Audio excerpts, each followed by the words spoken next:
Hello Year 11, this is the last lesson in our series of 5 which has been looking at how to write descriptively.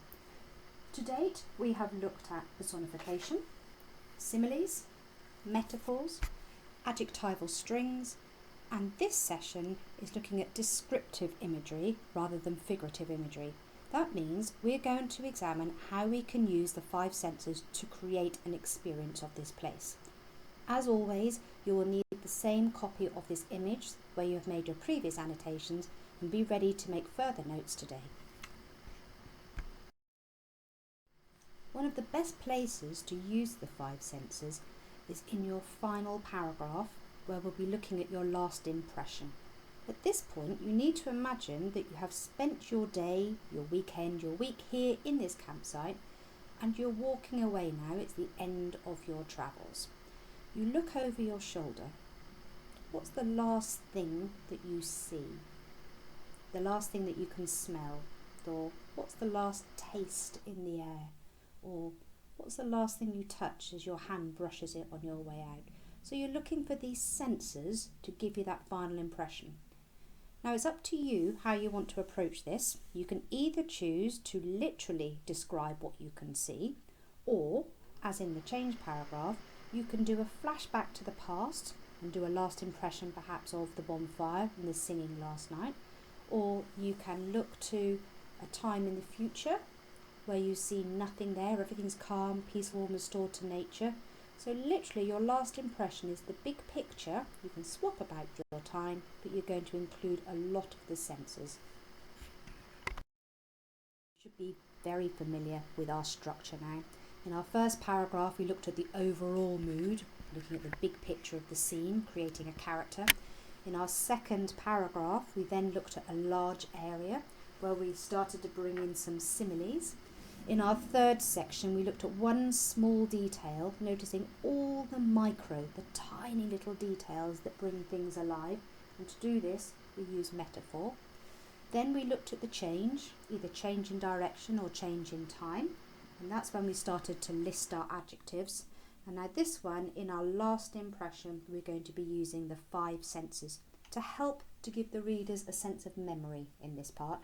A really good way of structuring this last paragraph is to take one line from your opening paragraph and repeat it at the end, or otherwise change it subtly with one word.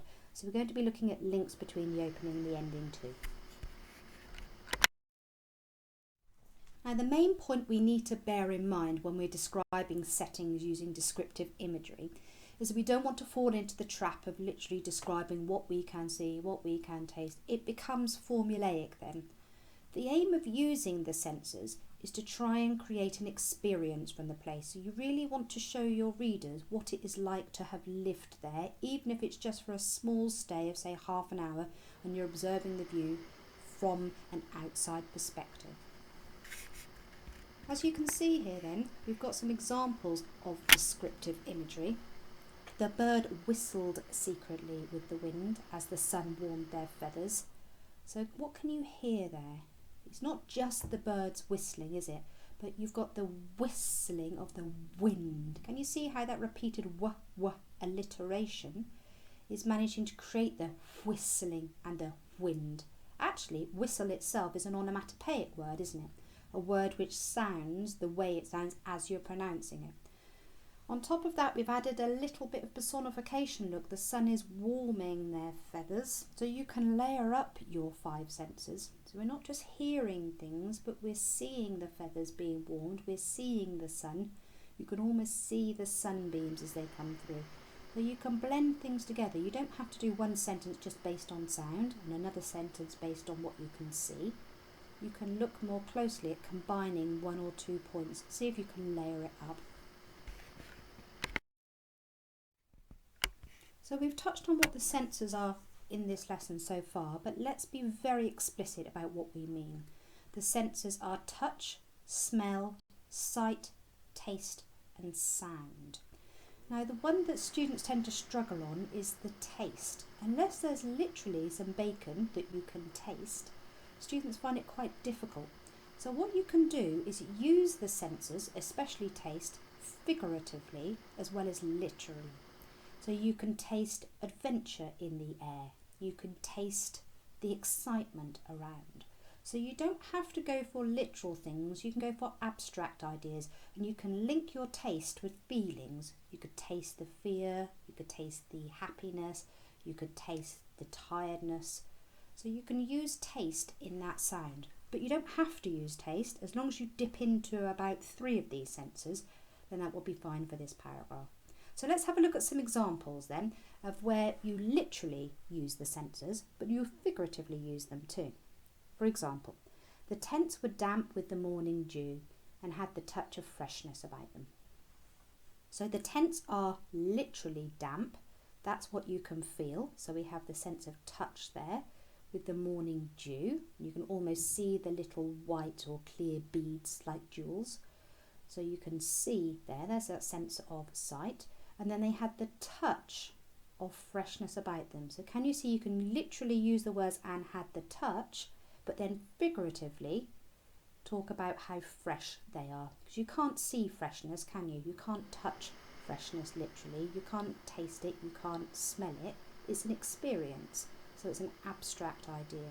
So the tents are literally damp if you touch them, but figuratively fresh because dew starts a fresh day. And that's the comparison that the writer has made between the sense of freshness and using the touch that you have there.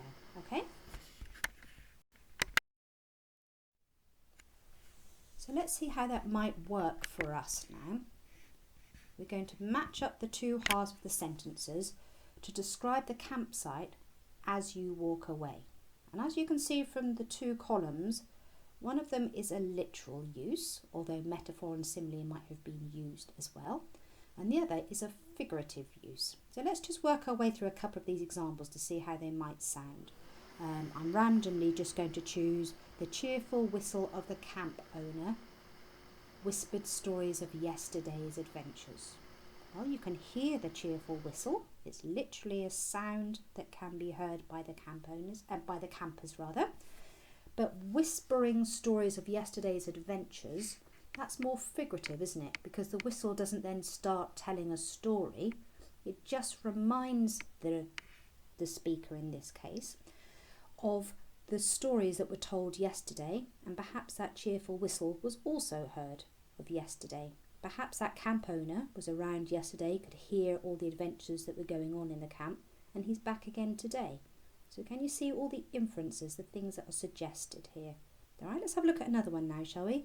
Gazing across the campsite, the tents touched the girl's heart. Ah, now that one works, doesn't it? So you can have that she's literally looking. What can we as a reader see? We can see her gazing across the campsite. What can the character see? The character can see the campsite, so there's that sense of sight. And figuratively, the tents touched the girl's heart. So we've got that sense of touch in there. But look what we've done with it. We've made the tents personified, because tents don't have hands. They can't touch the girl's heart. So what the writer's suggesting through that comparison is, by this girl literally looking across the campsite, she's seeing the tents and they're making her feel happy. They're reminding her of good times, perhaps of yesterday's celebrations or singing. Okay? So have a go yourself. I've done a couple for you, but they're not necessarily the right answers. Play around, see which ones you like the best. And if you want to, you can then take one of these literal and figurative sentences, and then you can use them in your own writing as part of your 5 senses. Right, just like the other tasks then, you're working your way up to writing your final paragraph here. But just like the other tasks, you do need to do the thinking first of all. So just spend a few minutes, just sit and stare and let the idea of this campsite sink into your mind. Decide what you want your final impression to be. And then imagine that you are walking away and you just take one last look over your shoulder. Okay? So I'm going to give you some suggestions you might want to use. You can borrow one of these suggestions, you can magpie them, or you can make up your own entirely. Completely up to you. Remember, you're the author, so you make the authorial choices. So you could literally have the girl in the picture walking away, and she looks over her shoulders and she sees how calm everything is. So she's going to describe the scene she sees in front of her. Or you could have an unknown narrator walking away. They look over their shoulder and they remember last night with the campfire, the singing, the guitars playing, people standing up telling jokes. Maybe one of the mothers has told a story, it's a ghost story. You could describe the reactions of the children as they hear the scary parts. So you could flash back to a previous moment, or you could imagine what this place must be like, call it in a week or 6 months' time. There's snow on the ground, the tents have disappeared. It's not calm anymore, but it's alive with deer. Nature's taking over. So you can change the time about if you want to. You can make it happy and lively, you make it quiet and still, you can go to the past, you can look to the present, or you can describe literally what you see in front of you. Okay? So what I'd like you to do is, once you've made your choice about your final impression, you have to have the big idea first. Then you're going to find some sensors that might help you to build up that picture of the past, to build up that picture of the future when it's all snowy, to build up that picture that you can see with these little dual tents in front of you. Okay, I've written taste down the bottom there because remember, taste is the one that seems a bit tricky. Link it to an abstract noun. That means a feeling, the taste of excitement, the taste of calmness, the taste of fear, the taste of joy, and you could add that in as one of your 5 senses. So at this stage, all you're doing is just planning.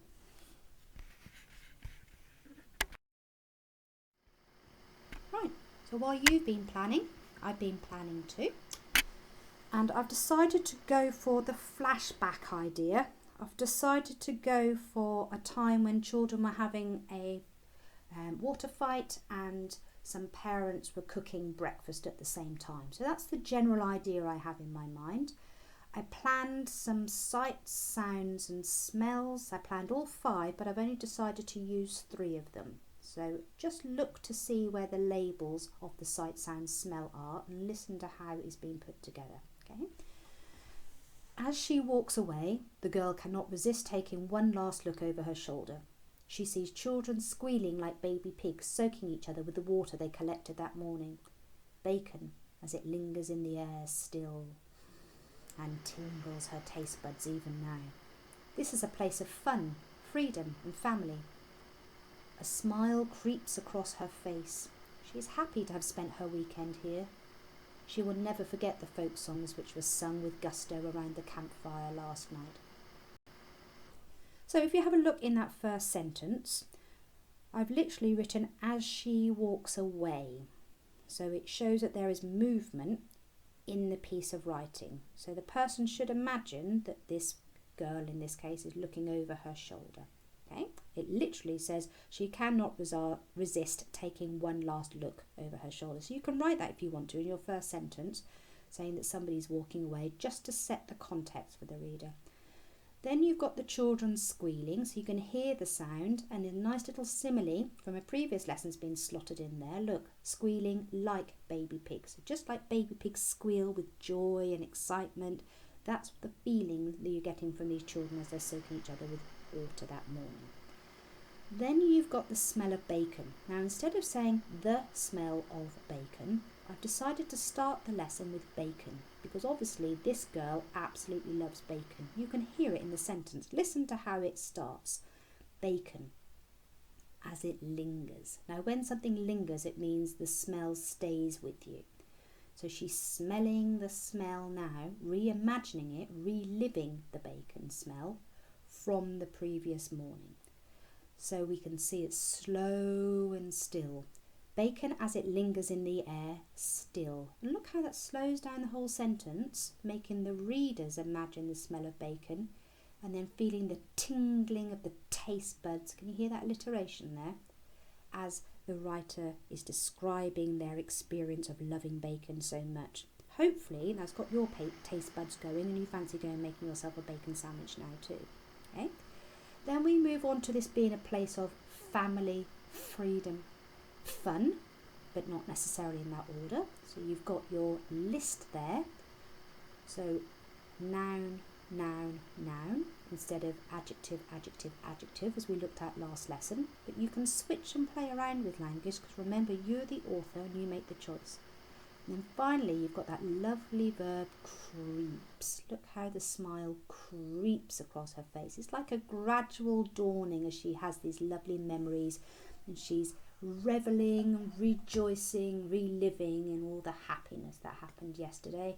And as the last little thing is the singing, that's the sound of the folk songs, and the gusto, that's the sight she has in her imagination, and obviously the campfire as well. Okay, so what you want to aim to do is add another sentence onto the end of something like that, so it links to one sentence you've already written in your introduction. So there's a lot of thought that's gone into that. It didn't take 2 seconds to write down. It took about 2-3 minutes to get those words down. Write a little bit, think a bit, write a bit, think a bit.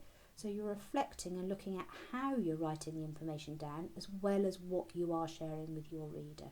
It's the how part which is going to get you the greater marks on the AO2, assessment objective number 2. Right, have a go yourself now then. So just to recap a bit on what we've looked at today, we're looking at the last paragraph. We've decided that we can play around with the timing, present, future or past. So we could do a flashback and memory. We're looking at the whole picture, so it's the atmosphere and the memories or the description of the place rather than the detail of just one specific area. We're going to use the 5 senses to bring the experience of it alive. And then finally, we're going to try and make some sort of link, some sort of connection to our introduction to round off the whole piece. Once you've planned carefully and worked and redrafted this section, again it's about 50 or 60 words, 3 or 4 sentences, add it to the 4 paragraphs you have already. Just proofread, make sure you're happy with the spelling, punctuation and grammar, and then you want to just submit that, and then I will give that a grade for you, a mark rather, out of 40. Okay, so you're going to then put your whole piece together. So I can't wait to mark it. Keep going, you're doing really well so far.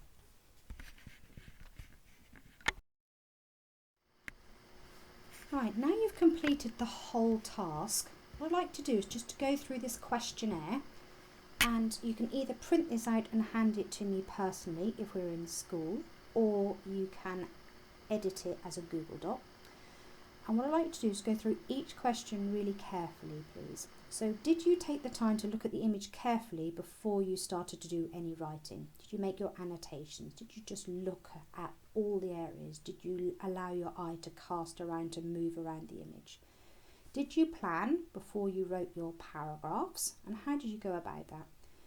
Did you describe from the top down? And did you change your focuses from wide to narrow to wide again? Did you look outside and inside and outside? Did you use 5 different punctuation marks, which we haven't covered in this unit, but obviously you've been in school for 11 years now and you would have used different punctuation marks. Did you choose 5? And did you think about varying your sentence openers, such as we discussed about using the word bacon as a noun at the beginning of the sentence rather than simple words like the, it, a?